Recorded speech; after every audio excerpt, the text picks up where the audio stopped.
uno de nosotros y nos habla a través de su palabra. Señor y Dios, gracias por tu amor, tu misericordia, tu paz, tu benevolencia, tu magnificencia, Señor. Gracias por el descanso reparador del sueño. Gracias, Señor, por la oportunidad que nos das de cada domingo estar en tu casa. Así como tú has instituido casa de Dios y puerta del cielo, Señor. Aquí hay un pedazo de cielo, aquí hay una simplificación, o más bien, Señor, una forma en la cual nosotros entendemos que tu gloria será, Señor, en el momento donde eternamente te adoraremos, en el momento, Señor, en que eternamente te vamos a bendecir, en el momento, Señor, en que eternamente vamos a recibir tu palabra, Señor amado, y nuestra condición de pecado va a ser erradicada, Señor. Pero todavía estamos en nuestro cuerpo mortal, todavía estamos en nuestro cuerpo, Señor, inclinado hacia el mar. Aunque en nuestro corazón está, Señor, el deseo de hacer el bien, entendemos que la lucha que llevamos dentro, Señor amado, nos mantiene en muchos casos tristes, Señor, y acongojados de no ser lo que realmente tú quieres que seamos y en lo que nuestro interior realmente desea. Te presentamos, Señor amado, tu palabra para que tú, Señor, expongas, para que sea tú quien hables, Señor, para que sea tú quien dirijas, para que sea tú, Señor, quien dé a cada quien lo necesario, Señor amado, conforme a la necesidad, y que podamos salir edificados, confortados, Señor. Que podamos salir, Señor amado, de este lugar con voz tuya, no voz de hombre, Señor. Que podamos sentirnos, Señor, que tú nos has reprendido, pero a la vez, Señor, nos has demostrado tu amor a través de tu palabra, Señor. Permite, oh Dios, que tú nos hables en esta mañana. En el dulce nombre de tu Hijo amado Jesús. Amén. Nuestro texto en el día de hoy está en el libro de Reyes, capítulo 19, versículo 10. Vamos a hablar sobre el profeta Elías, en materia de su vida, esencialmente. Primera de Reyes, capítulo 19, versículo 10.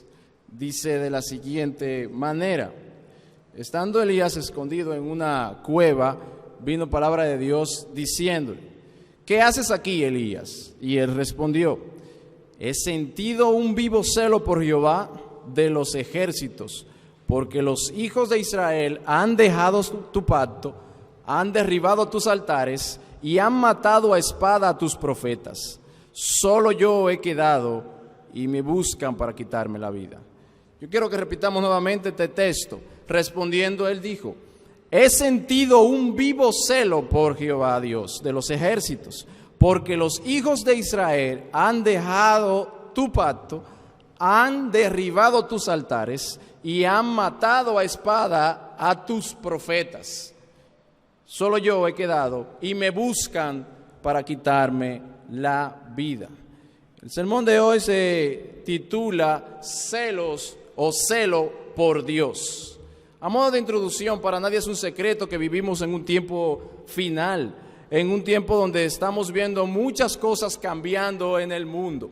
Aquellas cosas que Dios instituyó como bueno están cambiando y que hoy el mundo la quiere poner como malo. Aquí se cumple lo que la palabra de Dios claramente establece, de que a lo bueno le llamarán malo y a lo malo le llamarán bueno. Nosotros estamos viviendo en un mundo en el cual la moral se ha extinguido o se está extinguiendo, donde los hombres, como dice Romanos, han dejado su afecto natural para ir en contra de la naturaleza y asimismo rebelarse en contra de Dios. Encontramos hoy en día que a manera abierta, públicamente, mucha gente se pronuncia en contra de los mandamientos de Dios. Públicamente mucha gente ha manifestado su descontento con el Dios de Israel, o el Dios de la Biblia al cual nosotros servimos. Los dichos de Cristo para muchos son molestias en los cuales ellos no quieren saber absolutamente de Cristo. Para nadie esto es un secreto. Para nadie es un secreto de que la iglesia de Dios está padeciendo de una apatía espiritual en los últimos tiempos, en los cuales nos vemos tentados a comparar ciertos episodios de la vida, de la historia de Israel con el tiempo en que estamos viviendo hoy en día. La espiritualidad de los cristianos ha caído muy bajo, el compromiso de los cristianos con el Señor ha caído muy bajo. Y la voluntad del cristiano hoy en día se rehúsa a correr riesgo a causa de la fe. Pero si usted es de lo que piensa que estamos mal en este tiempo y que estamos viviendo tiempos muy difíciles, déjeme guiarle a través de la palabra de Dios para que usted entienda el contexto en el que el profeta Elías está diciendo estas cosas que acabamos de leer en el texto. Como dice Pina en su libro hablando sobre el profeta Elías, Elías aparece en una hora muy triste, en un escenario muy oscuro en el pueblo de Israel, donde la idolatría había permeado prácticamente todo el pueblo. A raíz de 58 años de que Salomón había muerto, durante ese periodo reinaron nada más y nada menos que 7 reyes. De esos 7 reyes, todos, sin excepción, todos fueron malvados. No hubo uno que Dios haya elegido o que haya hecho algo a favor del mandamiento de Dios. Si revisamos esos reyes, usted puede ir conmigo a la luz de la palabra de Dios, en Primera de Reyes, capítulo 12, 28 al 32. El primero de estos reyes fue Jeroboam. ¿Qué hizo Jeroboam? De él leemos que hizo un becerro de oro y dijo al pueblo: harto habéis subido a Jerusalén, he aquí tu Dios, oh Israel, que te hicieron subir de la tierra de Egipto, y que puso uno en Betel y el otro en Dan. Y eso fue ocasión de pecado, porque el pueblo iba a adorar delante del uno y hasta Dan. Y también hizo casa en lo alto, e hizo sacerdote en la casa del pueblo, que no eran de los hijos de Leví. Entonces instituyó Jeroboam solemnidad en el mes octavo, a los 15 días de este mes, conforme a la solemnidad de la celebridad en Judá, y sacrificó en el altar, e hizo en Betel un sacrificio de becerros, como había ordenado. También en Betel ordenó sacerdotes que habían tomado prácticamente el llamado, o más bien el ejercicio del sacerdocio en Israel. Pero ese no fue el único. También seguimos con Nadab. ¿Qué hizo Nadab? Hizo también lo malo ante los ojos de Dios, amando los caminos de su padre. En sus pecados hizo pecar al pueblo, de acuerdo a Reyes capítulo 15, versículo 26 en adelante. Y sucedió al trono un hombre el hombre que lo había asesinado, que se llamaba Baasat. ¿Qué hizo Baasat? También lo malo delante de Dios. Sigue luego Ela, un borracho a quien fue asesinado, y su sucesor fue Zimri. Fue culpable de traición. También le sucede a Zimri un aventurero llamado Omri, del cual se nos dice que hizo lo malo ante los ojos de Dios, e hizo peor que todos los que habían antes que él. Anduvo en los caminos de Jeroboam, hijo de Nabat, en su pecado, con que hizo pecar al pueblo de Israel, provocando a ira a Dios con sus ídolos. Reyes capítulo 16, versículo 25, 26 en adelante. El ciclo de malignos no termina ahí. Todavía viene el peor de todos, que fue hijo de Omri, Acab, que también hizo lo malo ante los ojos de Dios, pero este fue peor. Este hizo peor que incluso su padre. No solamente introdujo ídolos, sino que se casó con Jezabel, la hija de Elbaal, rey de los Sidomios, y fue y sirvió a Baal y le adoró. Versículo 30 al 31. Estuvo en unión, esta unión con Acab, con la princesa del hijo de Sidomios, Jezabel, dio como resultado la adoración a los ídolos paganos. Una terrible consecuencia sucedió en esta unión, porque toda traza de adoración pura a Dios había desaparecido en breve espacio, y en su lugar se desató una grosera y desenfrenada idolatría. Se adoraban a becerros de oro que habían hecho Jeroboam en Dan y en Betel. Edificó un templo a Baal en Samaria, también edificó bosques a Baal. Estos se multiplicaron y sus sacerdotes se hicieron cargo completo de la vida religiosa del pueblo de Israel.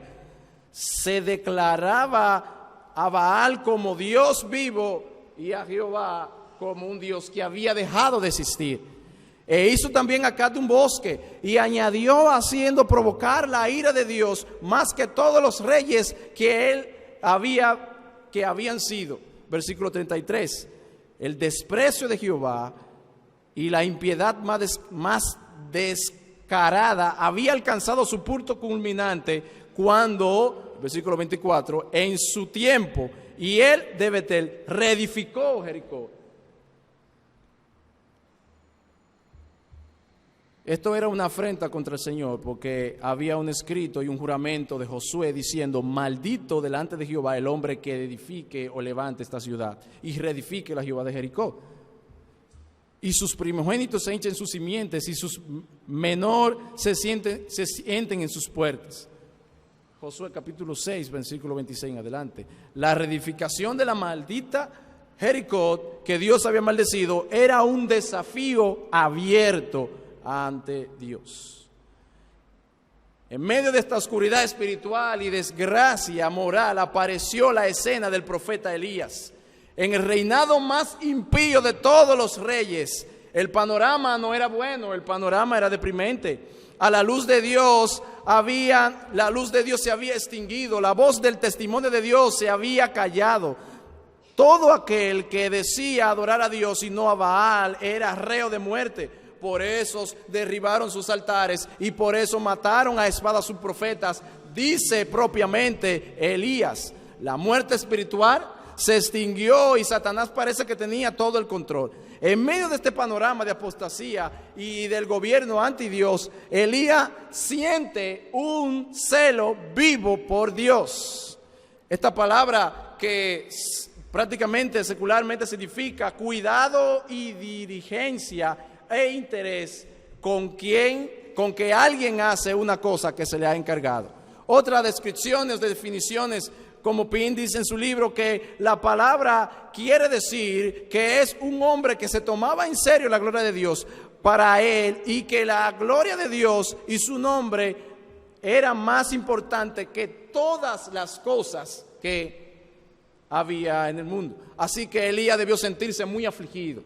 Así que Elías debió sentirse muy triste y lleno de indignación santa. ¿Cómo es posible que le den gloria a otro Dios que no sea Jehová, Dios de los ejércitos? ¿Cómo es posible que la adoración que es única y exclusivamente para Dios sea para otro Dios? Nosotros leemos a la luz de la palabra de Dios todo lo que Dios hizo en el pueblo de Israel. Eso es como ver a luz de la lupa de nuestros ojos algo tan evidente y de momento decir que no fue. Algo tan claro y específico y de momento negarlo. Es como negar la existencia de algo. Es como negar el hecho rotundo que marca la vida y decir que no existió. Por lo tanto, el pueblo estaba rebelado contra Dios. No había quien se levantara, sino que Elías, con un celo profundo de Dios, un sentimiento en el cual él no podía contener, no podía estarse quieto y sentía indignación santa por la condición en que estaba viviendo este pueblo. Aprovecho esta ocasión para hacer una pregunta. ¿Cuánto celo sentimos nosotros por Dios? En medio de las corrientes anticristianas que estamos viviendo en este mundo hoy en día, ¿cuánto celo sentimos por Dios? ¿Cuánto celo nosotros podemos identificar que sentimos por Dios? Nosotros vemos hoy en día que los gobiernos están adoptando cuestiones que Dios ha dicho que no son como si fuesen buenas. ¿Cuánta indignación sentimos nosotros al ver que gobiernos provocan a nuestro Dios violando lo que Él ha dicho? Pero también nos podemos hacer una segunda pregunta: ¿cómo manifestamos ese celo por Dios? Déjeme ayudar en esto. El celo de Dios se puede manifestar de diferentes formas. Uno es dentro de la iglesia y otro es fuera de la iglesia. Frecuentemente el celo de Dios se manifiesta fuera de la iglesia, porque fuera de la iglesia es que se encuentran las aberraciones en contra de nuestro Dios. Fuera de la iglesia es que normalmente debe ocurrir que los hombres estén en contra de Dios. El celo que Elías sintió fue prácticamente el mismo celo que sintió nuestro Señor Jesucristo cuando llegaba a aquel templo y encontró que estaban haciendo mercader, y derribó todos los altares y azotó a todos los animales y liberó a las aves que estaban enjauladas y prácticamente tumbó todas las mesas y hizo un desastre físico ahí. La gente decía prácticamente: este hombre está loco, perdió el juicio. Pero los discípulos sabían que no. Lo que pasaba con Cristo era lo que decía el Salmo 69, capítulo 69, versículo 9. El celo por la casa de Dios me consume. Nuestro sentimiento a las cosas contrarias a nuestro Dios es que nos consume, debe consumir en mi interior el ver cómo a nuestro Dios se le ha quitado el poder, o mayormente no se le da la honra que Él merece. Es como nosotros quitar de un lugar algo que siempre se ha mantenido ahí porque nos dio la gana. Venimos y decimos no, lo quitamos y ponemos otra cosa. El simple hecho de que nosotros lo quitemos no quiere decir que haya bajado, es simplemente de rebeldía en contra de nuestro Dios. Es probable que muchos de nosotros no hayamos sentido de alguna manera en episodios de nuestra vida de celo por Dios. El celo por Dios usted puede identificarlo como un fuego vivo que consume el pecho del individuo, en el cual no puede estar tranquilo, sino que se siente indignado por lo que está sucediendo, contrario a lo que dice nuestro Señor Jesucristo. Ahora bien, el celo de Dios viene a aquellos que son comprometidos con Dios. El celo de Dios viene a aquellos a quienes verdaderamente no les importa arriesgar cualquier cosa más que la palabra de Dios sea expuesta y sea llevada por doquier. Por lo tanto, es posible que usted y yo hayamos sentido el celo de Dios al ver en nuestras vidas cómo pasan un sinnúmero de sucesos. Y aún sintiendo el celo de Dios, es posible que hayamos de sentir miedo, es posible que hayamos de sentir insignificancia ante lo sucedido, es posible que pensemos que no vamos a cambiar nada, es posible que pensemos que simplemente, como he escuchado a muchos cristianos en los cuales se escudan, esto está escrito y como está escrito hay que dejarlo así porque es el curso que tiene que seguir la historia. Imagínense si el profeta Elías hubiese pensado así, de esa forma. Me llega a la cabeza un texto en Samuel, cuando David, que fue provocado, mayormente Goliat provocó al pueblo de Dios. Cuando David va a pelear con él le dice: has provocado a los ejércitos del Dios viviente y te derrotaré, y sabrán que en Israel hay Dios, y sabrán que en Israel hay Dios. Las adversidades de nuestra vida nos llegarán siempre para nosotros dar a relucir el Dios poderoso que tenemos. Las dificultades, la apostasía, el pecado, la maldad, la idolatría, todas estas cosas vendrán y se manifestarán en el mundo de pecado, porque eso es lo que es, un mundo de pecado. Pero la iglesia de Dios debe estar firme y debe ser una iglesia que enseña al mundo que vivimos un Dios que es real y poderoso, y sabrán que dentro de la iglesia de Dios hay un Dios que vive y reina por los siglos de los siglos. Por lo tanto, nosotros muchas veces no podremos sentir en esta encrucijada, podemos sentir miedo a pesar de que sintamos el celo de Dios, podemos sentir insignificancia a pesar de que sintamos el celo de Dios, pero nosotros podemos hacer lo mismo que hizo Elías cuando sintió esto. ¿Qué hizo Elías? La palabra dice que Elías oró. La oración es la prueba, o mayormente la evidencia de todo cristiano probado. Santiago capítulo 5, versículo 17 dice claramente que el profeta Elías era un hombre sujeto con todas pasiones igual que cualquiera de nosotros. Y cuando oró con fervor pidiendo que no lloviese, no llovió. Y cuando oró para que lloviera, también llovió. Por lo tanto, la oración es un punto culminante en todas las cosas que nosotros debemos hacer. ¿Por qué Elías oró? Bueno, Elías oró, y usted puede estar seguro, porque él sabía a lo que se enfrentaba.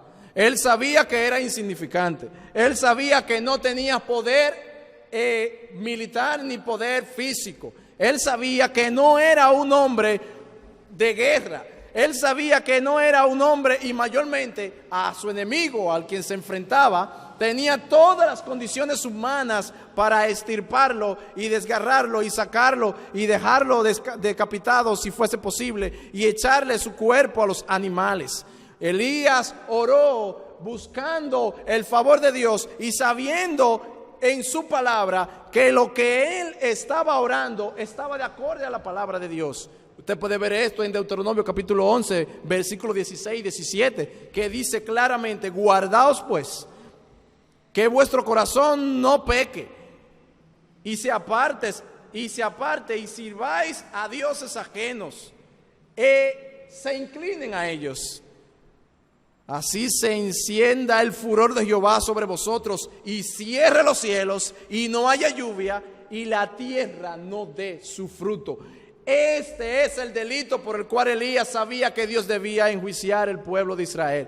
Esta era el juicio por el cual él sabía que Dios debía obrar a favor de él para enjuiciar al pueblo de Israel. Él oró para que no lloviese, pero oró basado en su palabra. Él oró basado en lo que el mismo Dios había dicho antes, que no iba a llover si el pueblo se inclinaba ante otros dioses.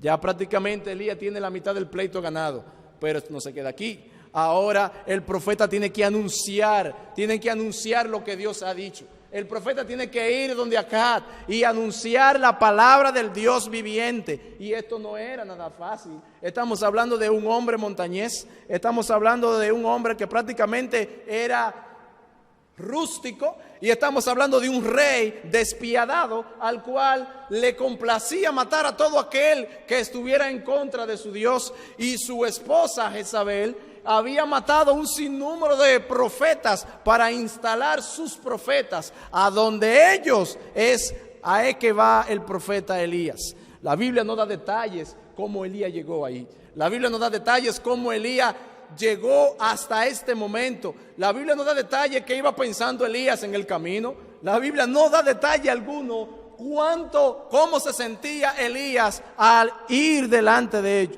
Lo que yo sí sé es que Elías no titubeó, ni siquiera tembló a la hora de dar el mensaje que tenía que dar. En el momento en que Elías llegó a aquel lugar, dijo unas palabras temblorosas, unas palabras de carácter, una palabra totalmente viviente y eficaz delante de los ojos de Dios para poner a temblar a cualquier hombre sobre la faz de la tierra. Usted puede encontrar eso en Reyes capítulo 17. Entonces Elías de Tisbita, que era uno de los moradores de Galad, dijo a Acab: vive Jehová de Israel, delante el cual su presencia estoy, que no lloverá ni el rocío en estos años hasta que mi boca lo diga.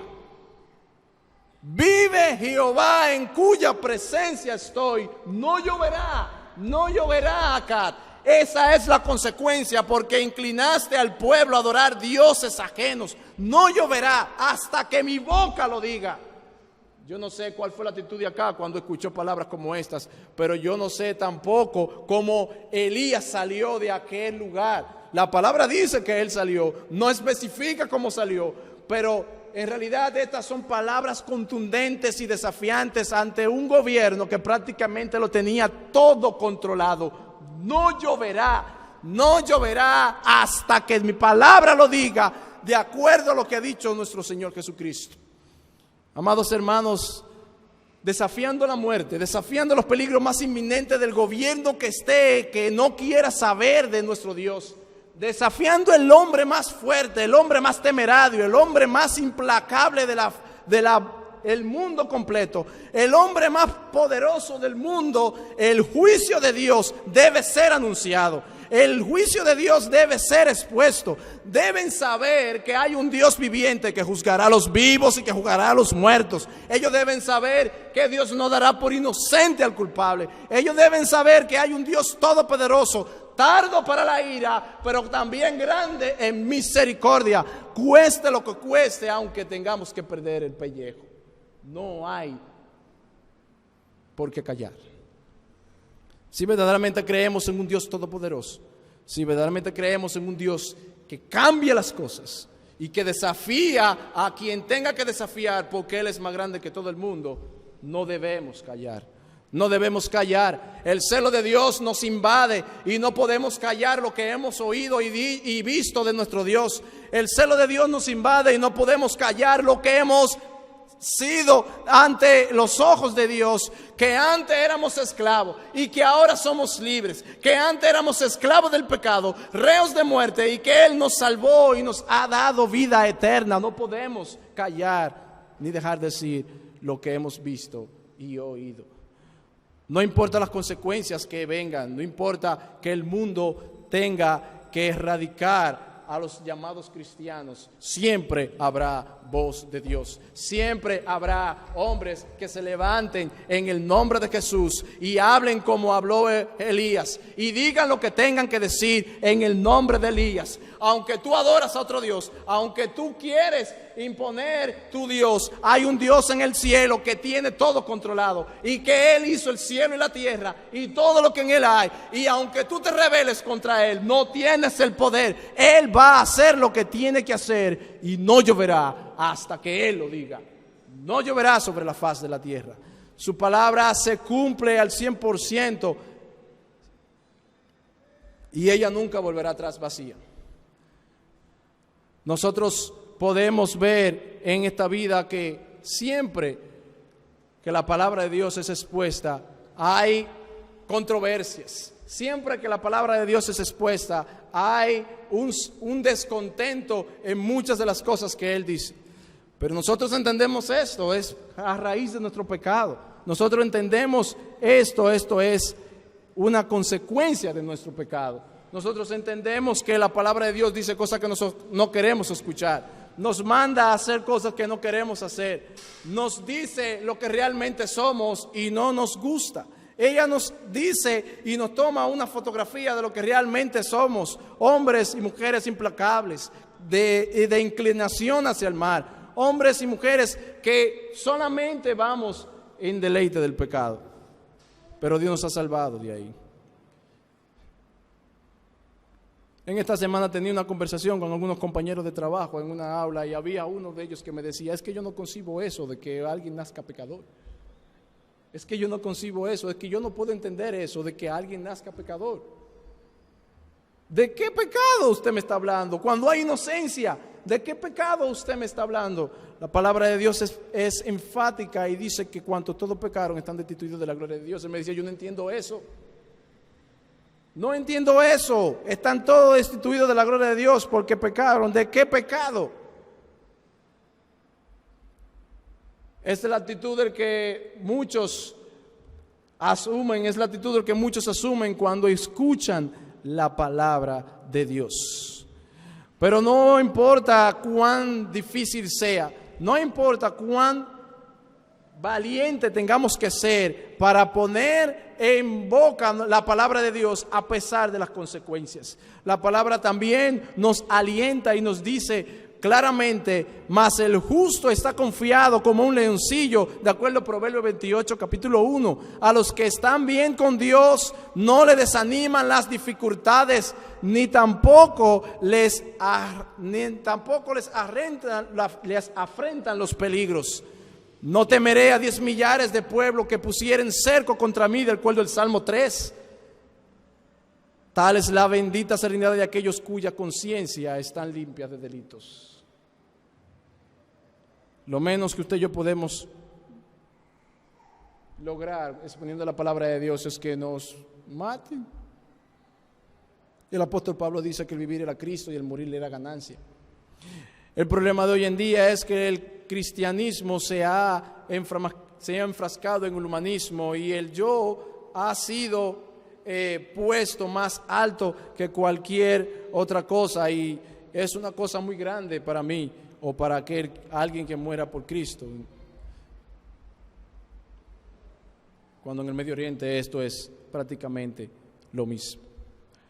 Como pueden ver, amados hermanos, el panorama de Israel no es tan complicado el panorama que nosotros vivimos hoy en día. Estamos viendo un mundo que día tras día se levanta en contra de lo que Dios ha dicho. Estamos viendo un mundo que día tras día hace todo lo contrario a lo que Dios ha dicho. Pero no solamente hace lo contrario a lo que Dios ha dicho, lo quiere imponer, lo quiere obligar. Él quiere persuadir en base al intelecto y recursos de inteligencia las cosas que nuestro Dios ha dicho para plasmarlas como buenas. Prácticamente los cristianos, o mayormente a lo que ellos le llaman los religiosos, están en la lupa de este tipo de gente. Hay que tener mucho cuidado con lo que decimos y hacemos, porque ya todo es por odio, o eso por homofobia, o ya es porque no queremos saber de aquellos a los cuales la palabra de Dios dice que no heredarán el reino de los cielos. Pero el pueblo de Dios está ensimismado en sus afanes personales. Conocí a alguien que me dijo que estaba muy triste porque una vez, cuando hicieron aquí en Bonao la famosa Ciudad de Dios, ella y otros más tomaron una camparta. No, eso mismo. Para recoger firmas y llevársela al senador. Las firmas, lo que querían lograr era que el senador peleara a favor de mantener la familia natural que Dios había instituido. Para su descontento, los cristianos que estaban ahí en una actividad cristiana, eso no fue en otro lado, eso fue aquí en Bonao, todos los cristianos le decían que no iban a firmar, que ellos no se iban a meter en eso. Y de más de 100,000 y algo que hubo en varias actividades que ellos hicieron, si recolectaron 5,000 firmas, fueron muchos. No hay celo por Dios. Hemos perdido ese sentimiento que nos quema, que debe quemar nuestro interior por las cosas de nuestro Señor. Eso sin decir las firmas que estamos recogiendo para sacar al embajador de los Estados Unidos por promover cuestiones antimorales a la familia dominicana, la cual por tradición, por historia, nunca ha aprobado eso. De más de prácticamente 1 millón de cristianos que hay aquí, supuestamente, en la República Dominicana, 100,000 firmas fueron demasiados. Solo llegaron a 35,000 firmas. No hay celo por Dios.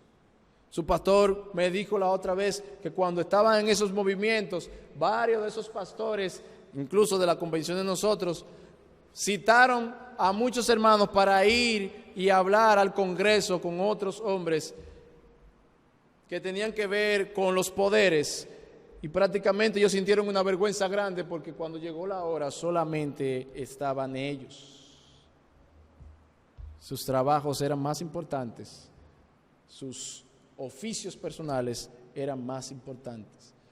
Así no vemos el celo por Dios. Los cristianos aparentemente se les ha olvidado que es ser celoso de nuestro Señor. Ya no hay un fuego que nos consume, ya no hay un fuego que nos quema, que no nos deja quietos. Ya no hay un fuego aparentemente que no nos deja quietos y nos hace irnos de rodillas ante la presencia de Dios con el deseo de hacer lo que sea con tal de que su nombre sea levantado y con tal de que su nombre sea enaltecido.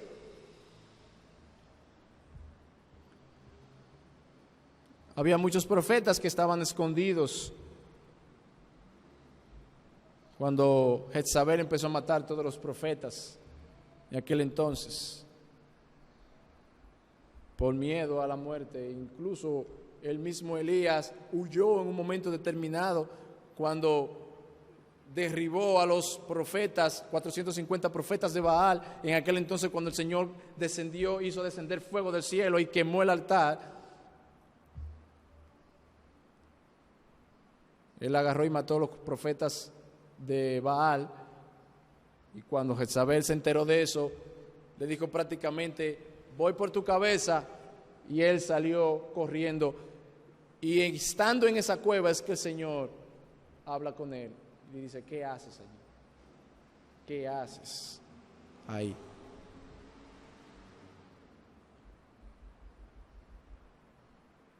La pregunta que hicimos anteriormente vuelve al tapete. ¿Cuánto celo sentimos por Dios? ¿Cuánto celo sentimos por las cosas de nuestro Señor?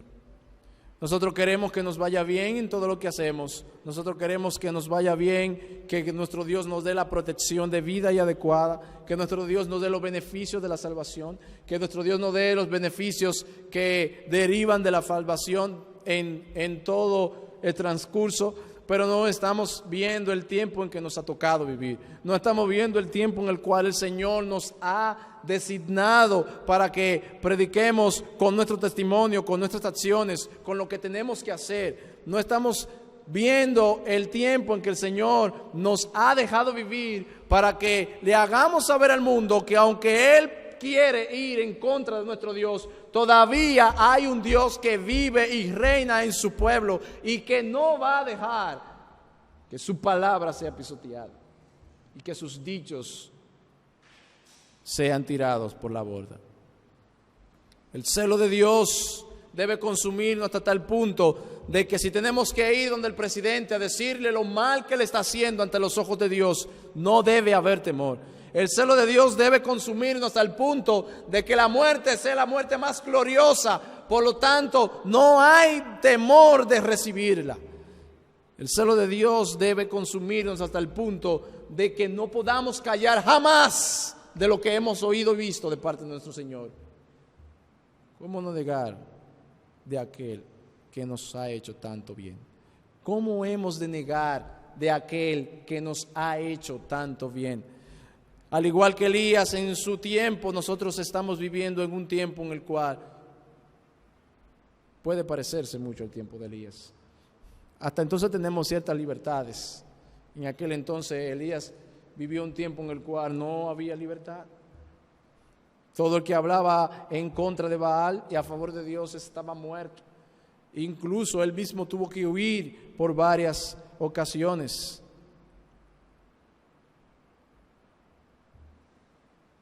En otras partes del mundo hay cristianos en los cuales están sintiendo el mismo proceso de persecución.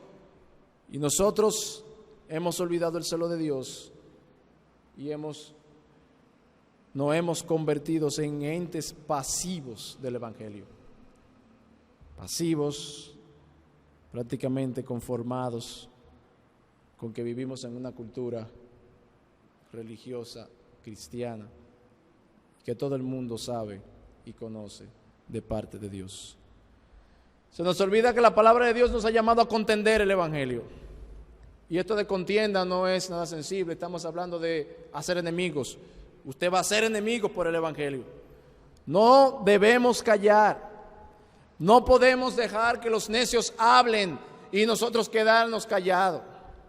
No podemos dejar que aquellos que quieren imponer las cosas en contra de nuestro Dios tengan el argumento adecuado y nosotros callarnos cuando la palabra de Dios es veraz y específica. La palabra de Dios nos insta incluso a taparle la boca a aquellos y a contestarle al necio como debe ser, con tal de que su palabra sea enaltecida. La tarea de Dios para nosotros es sencilla: engrandecer su nombre, siempre.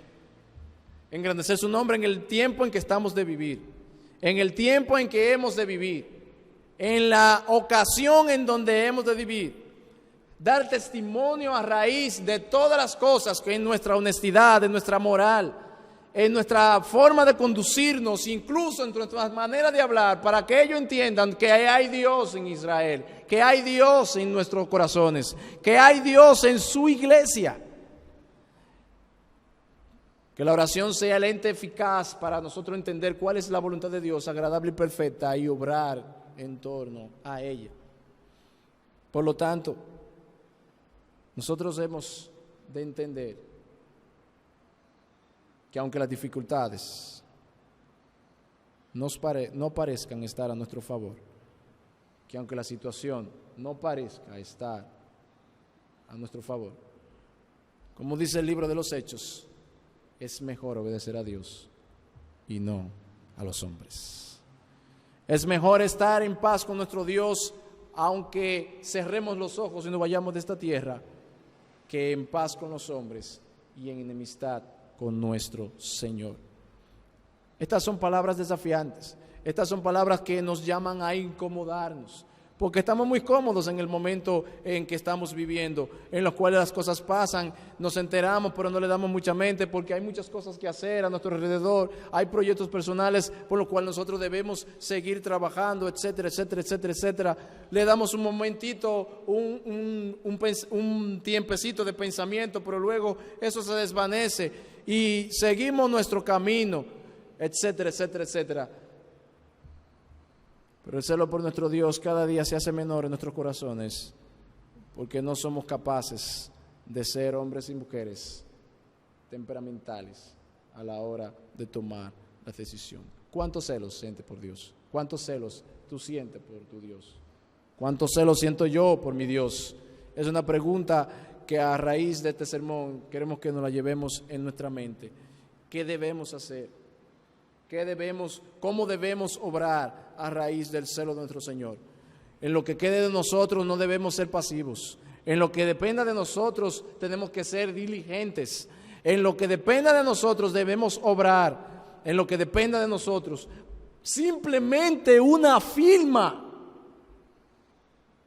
No nos están pidiendo que pongamos la cabeza en la guillotina, no nos están pidiendo que entreguemos todo, aunque la palabra de Dios dice que debemos estar dispuestos a darlo todo. Simplemente una firma.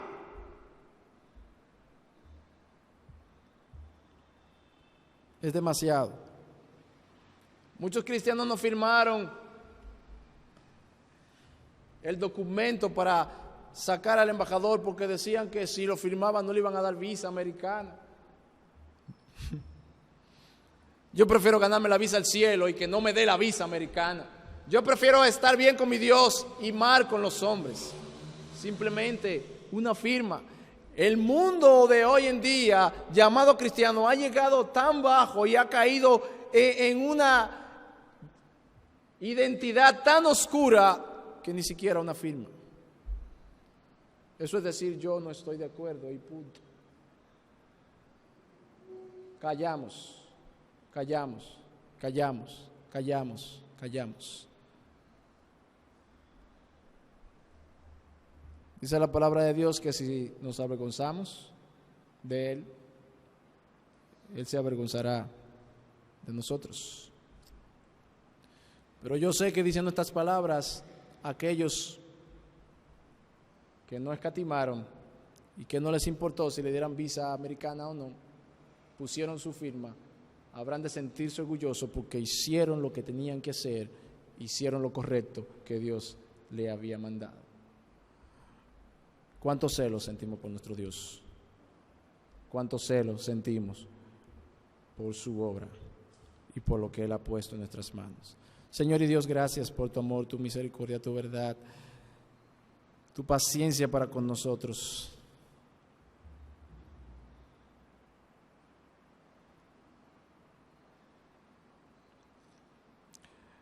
Muchos dicen que ya no hay profetas como Elías, que oraba y dejaba de llover, que oró para que tú hicieras descender el fuego del cielo y descendió, pero que a la vez también tu palabra dice que era hombre semejante a nosotros en cuanto a pasiones.